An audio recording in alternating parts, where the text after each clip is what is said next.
Pro Group Management, workers' comp that works for you.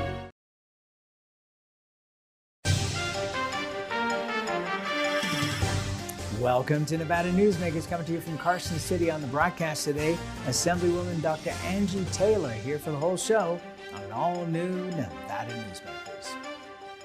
Carson Valley Inn, it's your place for the good times. Carson Valley Inn.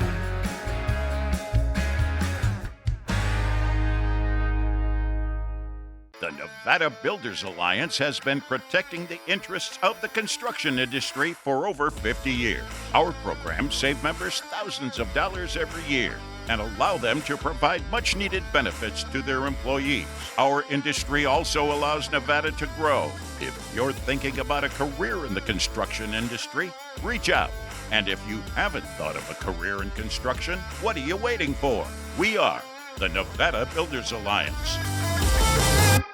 When in Carson City, Nevada Newsmakers records in the conference room at the Bank Saloon. Coverage of the 2023 legislative session is brought to you by Liberty Dental Plan, making members shine one smile at a time. Pro Group Management, workers' comp that works for you. The Regional Transportation Commission of Washoe County, your RTC, our community. NV Energy, proudly serving Nevada, providing electricity to 2.4 million electric customers. And by Nevada Builders Alliance, building a better Nevada. This is Nevada Newsmakers with host Sam Shad, a no-holds-barred political forum. Now, from the Nevada Newsmakers broadcast headquarters, here is Sam Shad. And back on Nevada Newsmakers, we are pleased to welcome to the program Assemblywoman Dr. Angie Taylor, Democrat of District 27. Yes. It's an absolute pleasure to have you here. We have been friends for a very long time. Yes, sir. Great to be here, Sam. Thank you. And for those that don't know, you go back to UNR in the sports division, where you were a leader for many, many years. You just got off of the Washoe County School Board, where you were president there. So the first question I have for you is, what's the difference between the Washoe County School Board and being on the legislature? Wow, some people say, oh, it's apples and oranges. It isn't apples and oranges. One's fruit, one isn't even fruit. It isn't even that close. Very different. I mean, in the legislature, obviously there's partisanship. On the school board, it's a nonpartisan board, and so you can really, you don't feel political pressure. I mean, there's always there, I'm sure, but you certainly don't feel it as much as, the R's and the D's and who has the majority party, and you aren't counting votes on the school board, how many Dems and how many R's, you aren't looking at that. Also, a very big difference in terms of conducting business is the open meeting law, the Nevada open meeting law. I mean, you can't do anything on the school board without being in compliance with the Nevada open meeting law, whereas in the legislature, and I think it's partially driven by the 120 days that we have, such a short period of time. So you don't have time during a committee meeting to have all the robust conversation that you might want to have with your colleagues. And you want that to be on the public record in the school board and city council and the county commission. And you probably want it at the legislature. But man, if we did that, we would never get through the 1,000 bills that have to go through the committees. And so a lot of the conversation happens outside of the committee when you're going to your colleagues, when other people are coming to you, citizens, constituents, sometimes not constituents at all, people who are advocates for certain causes, lobbyists. That's another big difference, is lobbyists are present here. And lobbyists, I've learned a lot about, like I said, I've been around a minute. Right. But lobbyists are really necessary because they know so much more about their industry. Matter of fact, I told one who's been here for a while, I said, you have forgotten more about this than I know. Because there's some things I've never had a conversation about, and now I have to make really important decisions about it. And you really lean on lobbyists, right, to give me the information on both sides of the issue. And isn't that the key to the best lobbyists, is that they do give you both sides, yes, not just their own side. Right. Yeah, it's helpful. Do you think that all these conversations you're having outside of the actual sessions are helpful when there's only a 2-minute comment period on some of these most important issues? I think that I actually think they are, because usually in the 2-minute comment, you're going to have the lobbyists that come in and the advocates, but you have the citizens.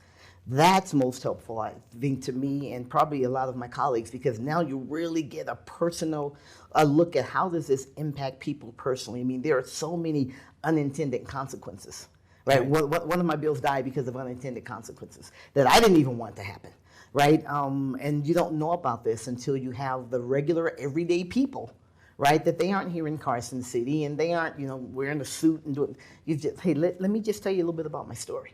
That actually take the time to show up or appear on Zoom sometimes, or call in, or go to the Grant Sawyer building in Las Vegas, say, let me just tell you a little bit of this. I mean, a lot of times that can really shift the perspective because that person has a lived experience, and there's no substitute for lived experience. Yeah, to say the least.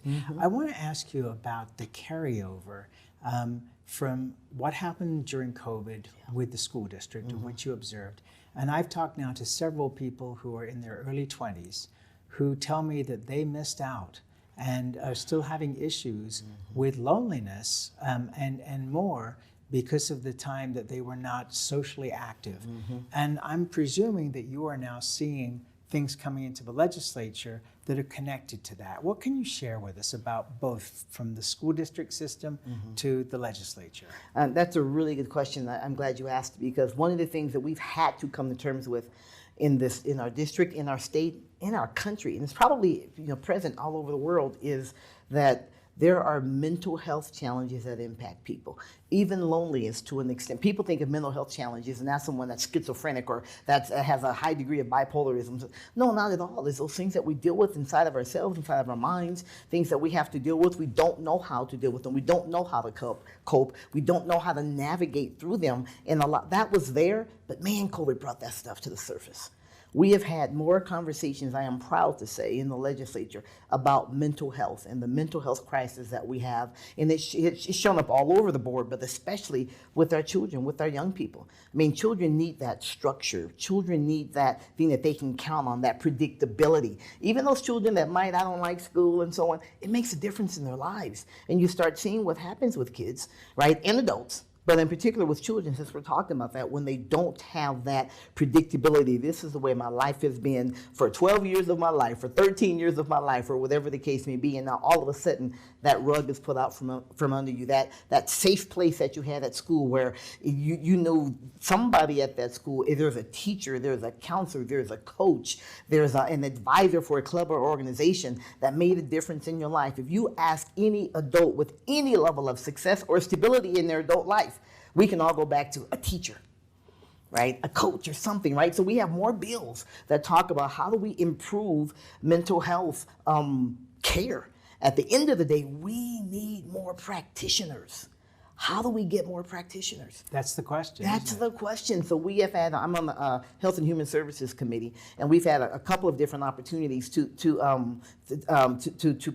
at least out of our committee to pass legislation that would do things such as incentivize those who are in mental health to stay here locally, whether it's paying off student loans, whether it's helping them pay for their college. Right, whether it's giving them what kind of more experience can we give them when they're doing their practicums and they have to get so many hours in. Can they be paid while they're doing things like that? Because right now you do it and it's unpaid. What are those things that we can do so that those folks that this is my area of interest, this is my gifting, this is my passion, I want to help people like this. How can we make it easier for them to do it? Get the education that they need, the experience that they need, but how can we make it easier? And how can we say, now that you're done here, we want you to stay here?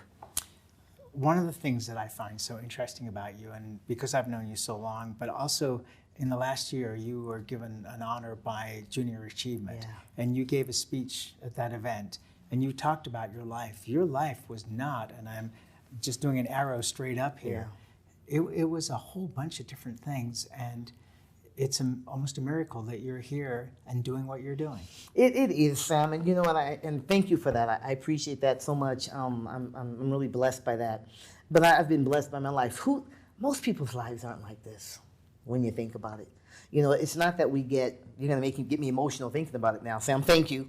But it's not that we go through things and lumps and humps and things that we don't expect and barriers and obstacles, but it's how do we get out of that? I mean, that's the whole thing, because then you look back and you go through some stuff that you absolutely hated and that took you through some things, and then you look back afterwards and say, I can get something from that. And sometimes it's, I needed that. And sometimes as we get to be adults, and sometimes people just do stupid things. And you do that thing, and you go through it, and you make it through it. It's like, could that make, because of that, that helped me with this. So I think it's more of just understanding that the road is not a straight road for very few people, And so when you get that curve, how do you get back?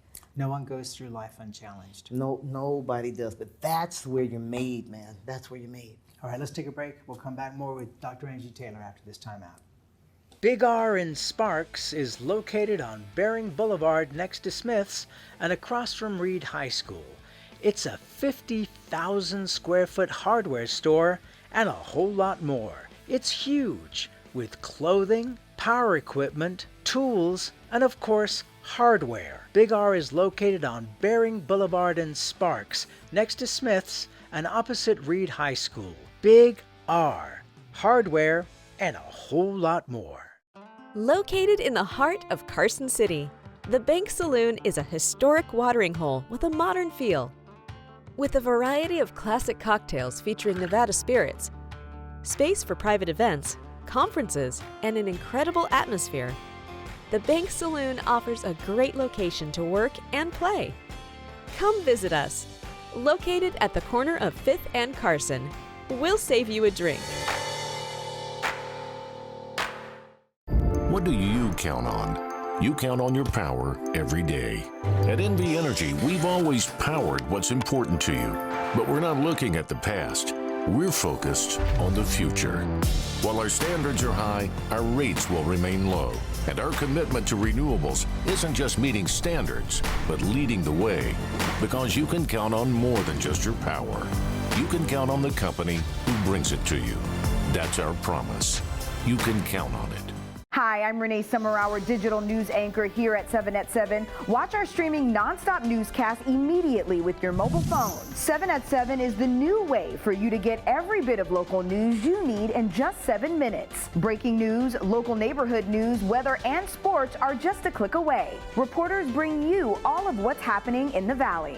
From Roku, Amazon Fire, Apple TV, YouTube, and more. Get every bit of local news you need from the RJ and LVRJ.com. This is Nevada Newsmakers. And back on Nevada Newsmakers, we continue our conversation with Assemblywoman Dr. Angie Taylor of District 27. You've got some bills on student behavior. Explain to me what these bills pertain to. Well, the bill, there are 3 bills in the legislature specifically for them. One, actually, we merged together, Assemblywoman Alexis Hansen and I.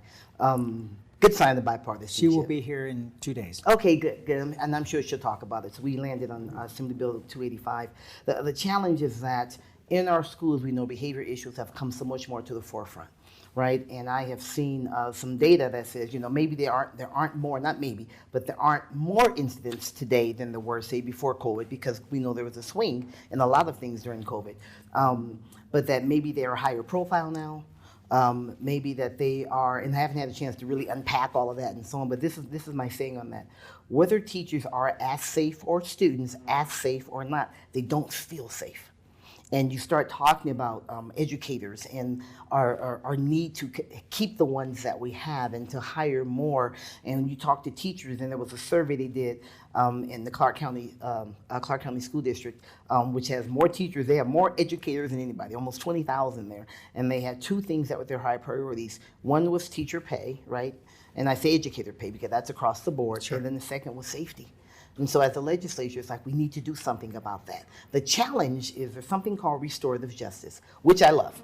And restorative justice is really what it really means is when there's an infraction, right? You want to heal the harm, you want to take care of the victim, you want the perpetrator to take responsibility, and we want to say, now, what do we need to do, right, to basically give that student, that perpetrator, better tools, skills, a better opportunity to handle things differently in the future.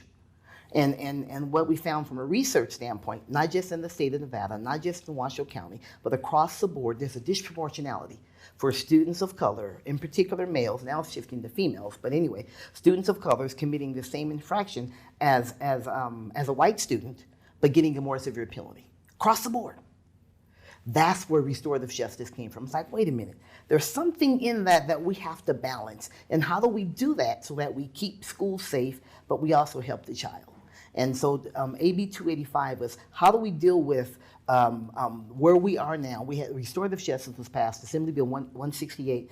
The late Tyrone Thompson, right? Tyrone Thompson Mentorship Day is coming up. But the late Tyrone Thompson, and actually Assemblywoman Selena Torres, also out of Clark County, passed a bill that was a restorative justice, and introduced that framework. What I described to you briefly is the framework for restorative justice. And what should happen is you train teachers on how do you do this? Where do you find there's a nuance? How do I make sure that I'm taking care of this child, right, who kids come from traumatic experiences, from things going on at home. I remember when I was on the school board, I visited a school. It was an elementary school in Washoe. There were 2 children in that school that was in the group of kids I was spending some time with. Well, the night before, their parent had locked herself in the house, was high on drugs. The police were out. Kids come to school with that kind of trauma. I had a grandfather come to me a couple of weeks ago that said his grandson is in kindergarten.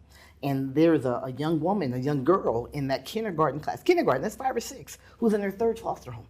And she disrupts the class completely every single day, but that's all she knows. Kids come from trauma. That's not that kid's fault. That's not that baby's fault. But at the same time, we can't let that continue to take away from the learning. So where's that? It's a nuance, man. How do you not turn your back on these kids, these traumatized kids, these black, brown, and poor kids, these kids that are in horrific situations, and some kids that just make bad decisions, right? How do you not turn your back and not give up on them? But you say, hey, we still have to be able to keep teachers safe and continue the learning environment going forward. So it's a nuance, man. It is so difficult to navigate that. So when Restorative Justice 168 was passed in 2019, there wasn't enough time for training. It passed July 1, school started in August, COVID hit in March. So teachers didn't really have the tools, and so a lot of them felt, hey, we can't do anything. We just can't suspend a kid. That isn't what it is. But they didn't have the chance for it to really work. So hopefully 285 pulls those things together. How do we better support the child, and how do we make sure that students that teachers and educators have the tools and the support and the mental health and the social workers that they need, with the parent being involved, so we can give that child a chance. Okay, so you bring up so many issues into this. It's not a simple thing. First of all, the safety of the teachers. What are your concerns there? Well, if you just look at some of the instances we've had in our own state, I mean, I've heard straight from the rurals to Clark to Washoe. The principal, I spoke with the principal who talked about being with a child who was a 6th grader that was over 200 pounds, lost 5 teeth. I mean, that's traumatic. And that's in the rurals where you think, oh, well, it isn't them. The worst situation in Clark County, a teacher who was sexually assaulted, right, and left there, and some really bad things could have happened. And we know we've had some things that happened in Washoe, maybe not to that extent, but things continue to happen. So again, it may not be more, but it's either more severe or it's higher profile, but at the end of the day, teachers don't feel safe. And there's a difference between being safe and feeling safe. All right, so let me ask you this, because we've got this huge pot of money that's going to go towards education. Mm-hmm. It seems like you're bringing in a third element, because in my mind, it is, okay, pay for teachers, mm-hmm. so that teachers feel that they're adequately compensated for the job that they do, which obviously we need desperately. Mm-hmm. Then there's funding for the schools themselves, yes. for the buildings and all of that. Mm-hmm. But now you're bringing in another whole area that requires, I'm imagining, massive funding. Well, it does, and this is what we know. That shouldn't be separate. That's a part of creating the educational environment. A part of keeping and retaining good teachers is creating an environment where they can teach and where children can learn. And that does mean children who may make a bad decision, they're in a traumatic situation, all they know is violence and fighting. How do we support that child? We had a situation right across the country, I think it was in Michigan. A 6-year-old child came to school with a loaded gun, shot a teacher on Tuesday. Well, that child can't come back on Wednesday, but that child isn't on the street. That child needs help. How do we help that child? Obviously there's some family things going on. If a 6-year-old can get a hold of a loaded gun, right, and thinks it's okay to shoot that teacher, obviously there's some support that needs to happen. We need the social workers involved. We need the school psychologists involved. Maybe that child needs to be on an IEP and is frustrated because of some learning difficulties. that's outside of my purview, but we need to be able to support that child. And what we hopefully do is, as we use money for the schools, that's a part of it.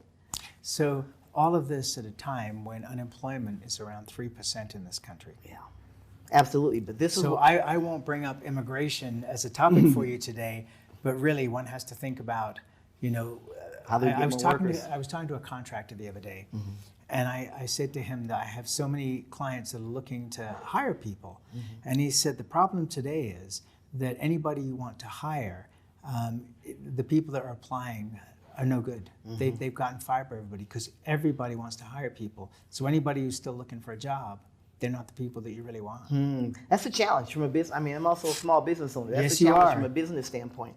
It really is. And what I know about teaching, what I know about teachers, educators, they do it because they don't do it for the pay. They do it because they love it. But they do need to get paid. There's no question. That's issue number one. Issue number one. Let's take a break and we'll be right back. Remember 2010 in northern Nevada, 13 to 14% unemployment, thousands of homes in foreclosure, Nevada's casinos closing? Families in the Reno-Sparks area were hurting. Many were losing everything. Then Story County launched a game changer for our region, a public-private industrial partnership, streamlined permitting, slashed bureaucracy, attracting Fortune 500 companies that made Nevada their home. Story County generated a river of cash to area communities. Economic studies by the state and others for the Gigafactory consistently show positive economic benefits for our region. $4 billion in local wages, $17 billion in consumer spending and economic activity, over $100 million in taxes to Washoe, Story, Reno, Sparks, and Nevada, just for the Gigafactory alone. Story County, improving northern Nevada one industry at a time.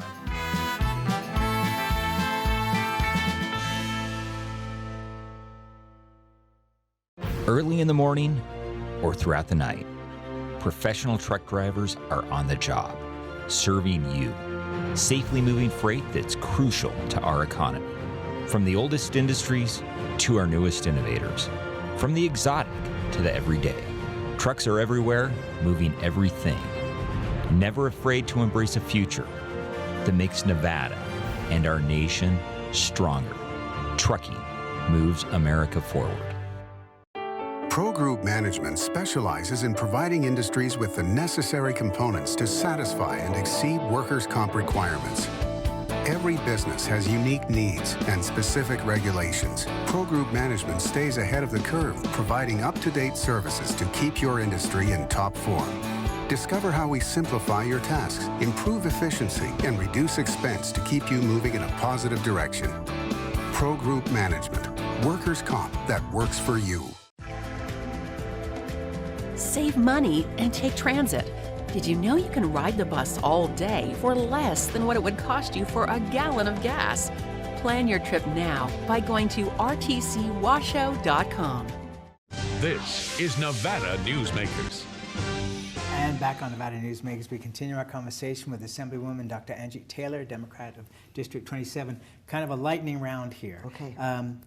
Various of your bills, waivers for tuition. Yes, it's looking at the homeless, looking at those from the indigenous population, looking at foster children. How do we get them waivers? Because foster children, they age out, they term out. How do we get them an education? Same thing with the homeless, same thing with those from our indigenous populations, adding to a bill that Assemblywoman Anderson had got passed last session, is let them go to the university, get an education. We want them to be educated if that's what they want. Dementia care. Yes, This is obviously becoming a bigger and bigger issue. Bigger and bigger issue. And per capita in Nevada, we're one of the states that leads the nation in the numbers of our senior citizens that need that kind of care. And what it is developing a special advocate who oversees those programming, and that programming and how are we caring for not just the dementia patients, but also those who are the caretakers. Modeling after a program in another state, they started with one, now they have 70 dementia care specialists. That's how big of a need it is. But we need to make sure that we're getting those folks that need that kind of care. My mom lives with me, she's older, right? As you get older, you start having memory issues, right? You start, how do we care for them, and how do we care for those who care for them? Another issue that you've been dealing with is Down syndrome. Yeah, I mean, it's one of the things that's, this is from birth.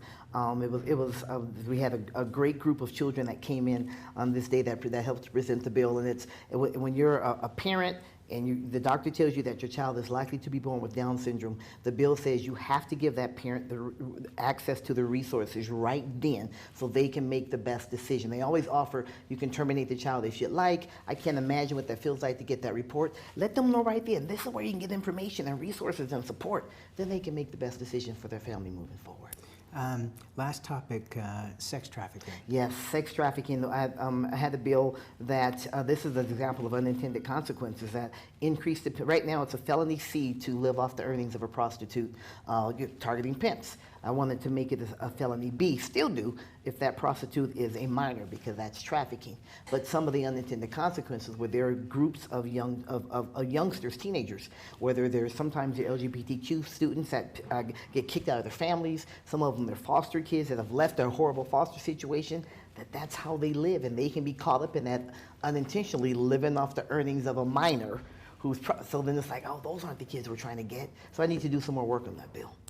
Will you please come back before the end of session? I would love to. And keep this going? Yes. I really appreciate you being here. Yes. Thank you. Thank you. My pleasure, Sam. And we'll be right back. As you know, Reno is booming.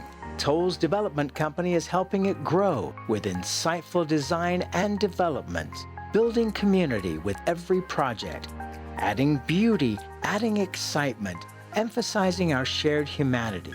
Reno is becoming bigger. Toll's development is helping it become better, more livable, more enjoyable. To learn more, go to tollsdevelopment.com.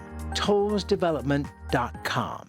Brian Culpa Photography was born in the rolling hills of Massachusetts, and now he can help you experience the stunning beauty of Nevada in a whole new way through the power of flight. Flying has always been a passion for Brian, and at Brian Culpa Photography, he can make your imagination soar. Brian has the creative mind and tools to tell your unique story. Experience the bird's eye view at brianculpaphotography.com.